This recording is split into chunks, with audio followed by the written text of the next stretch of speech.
come to the Aswan Quarry, which is kind of blowing my mind a bit.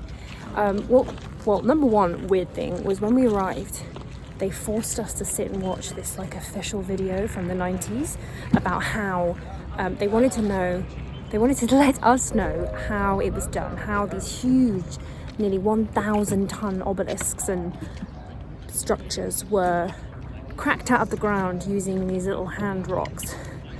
And all of the stone cutting experts here, literally, they were laughing out loud at the prospect of this. It is impossible to get the finish from pounding with these little rocks. But we had to watch the video. So Yousef also showed us these test holes. One of them was 8 meters deep, and it was a really skinny test, like almost like a drill into the ground to test where, like, what the bedrock was like and where the natural weaknesses were and all that jazz. Anyway, here's the massive riddle. These test drills holes are so slim, you could just about fit one human down there. So he said, how do you swing around a hammer or a rock to even drill down there? Because they're just too skinny, you can't get it. Also, weird thing number 2 is that in order to use these stones to hammer down, you have to go vertically to use gravity. But as you go deep into these holes and around, they find marks where the cut marks are horizontal. And he said it's just impossible to use a circular slab of rock to cut something horizontally. Like, the weight, you lose all the weight from it. It has to go downwards. So whatever they were cutting with horizontally. The mystery continues. This is insane. This is over 120 feet long and would have weighed over 1,000 tons.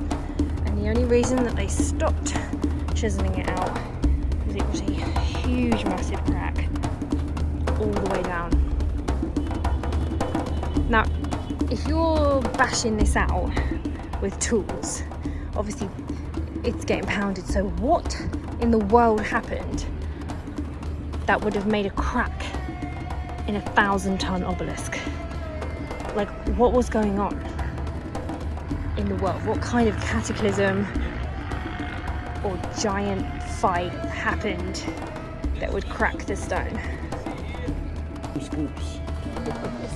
I could eat some ice cream. Yeah, it's like being, I'd love some ice cream. That is huge. Yeah, that doesn't look like round pounds to me. It's like square.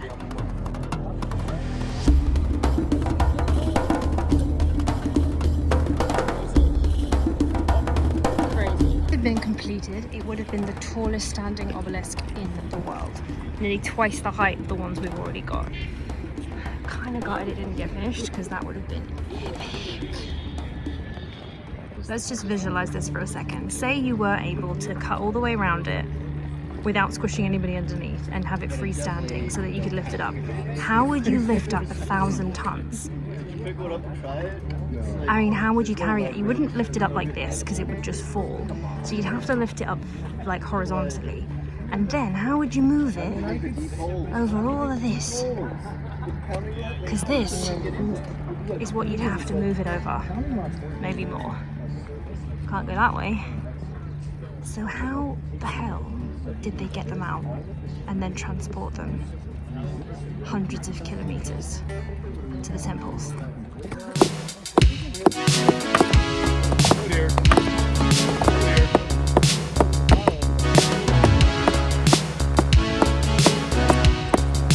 2 hours later.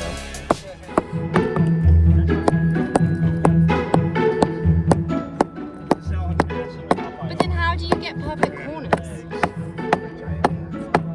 Go on, Tim. Watch your fingers. Ah! You will find the most amazing thing.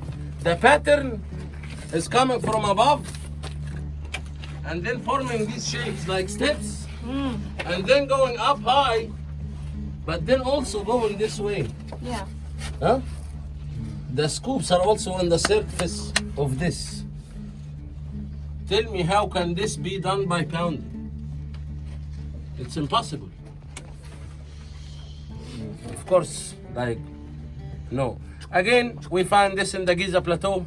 I will show you this in Fayoum and in many other places. I believe these were used in the other method, not in the scoop marks. Here, this unfinished one. Did we find any traces of fire that was used? It's all, of course, imagination. They imagined that this could be it. It's, yeah, but it's that it can cause effect to the stone and make the process easier, but still this is granite. Everybody, until today, we use, imagine if this is the mountain, then they will put also holes in the ground, but instead of wedges, they will use explosives. And then they blow one piece, boom, it will fall down the mountain, and then they break it to small pieces and load it. This is how things are being done today. But nobody scoops all around it. Yeah. But again, there are many possibilities if you drink beer. Christopher Dunn, that he believed that some kind of a giant rotating tip with a flexible arm. Yeah, And this is why this will be patterns up and down. Like if that rotating arm is going like, Like a big dentist tool. Like a big dental tool. yeah, but with a flexible arm, so the arm can go like this and like that. No, the quality of the granite stone on the Giza Plateau is actually much better than this, and the higher quartz content than this granite as well. Did they find the quarry where the pyramid stone came from? The one of granite? No. No. There are 6 different quarries were found here, and there are tens of quarries that was found from the Old Kingdom. The basalt stone, maybe, yeah, they believe it came from El Fayoum because they made a match and it was so close to the one coming from El Fayoum. But the granite stone is supposedly somewhere here in Aswan, but maybe not all the granite stone came from Aswan. And I talked to was Susan Moore and the Dr. Robert Chuck as well about it. And we believe lots of the stones were extracted and brought from the Eastern Desert. That's where you can find also that black cyanite. It looks so similar to what's on the third pyramid. Yeah. People feel uncomfortable with the idea of not having an answer, so they make up an answer to make themselves feel more comfortable because the mystery is so crazy that no one can comprehend it, I think. Yeah, So better that's to what have we like a, think, a story. Yeah. You know how much would it take for you just to carve this by pounding? How long? This part? At least a day. I'd say at least 20 years. at least a year. A year just for the bit I'm standing Come on, in? it's you know this piece out there, one of the pieces, they've been showing the tourists how they pound on it for like the last 20 or 30 years. What happened? Just some dust on the surface. It's not, there is no progress. You don't go deeper with pounding like that. I don't know how they could imagine this. Not one scholar. Look how the sequence of the patterns is repeated.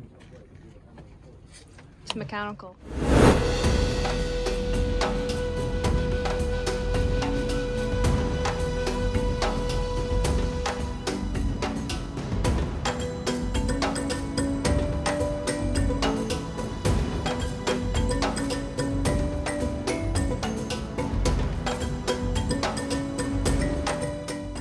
This is Elephantine Island and one of the most creepiest places that we visited in Egypt.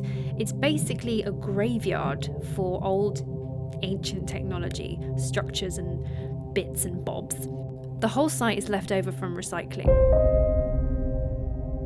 But the precision of the granite, it's like up there with the Serapeum. The granite is so smooth and polished and shiny, and no inscriptions. It looks more like we transported to 2090 AD. For the sea. So it used to be a resonance chamber. We will see that, of course. Yeah, so these were inside a much bigger complex, and it would all resonate. Would you sit in it? Would you be inside of this to initiate the resonance? I believe it could be. This, according to the official story, again, this would have an idol inside it, but we don't see inscriptions on it, similar like any other pyramid. So of course the explanation will be unfinished. How did it end up on its side?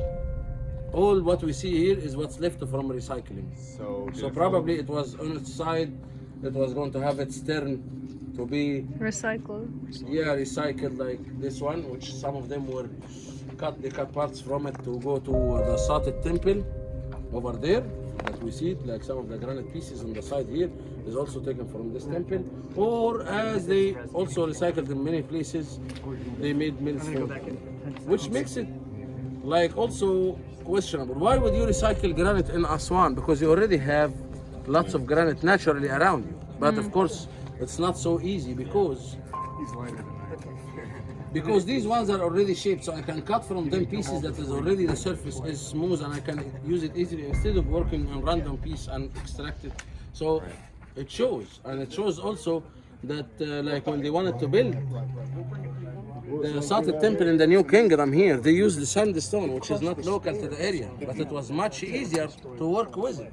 And instead of using granite that existed naturally in the area, because of course working in granite is not easy.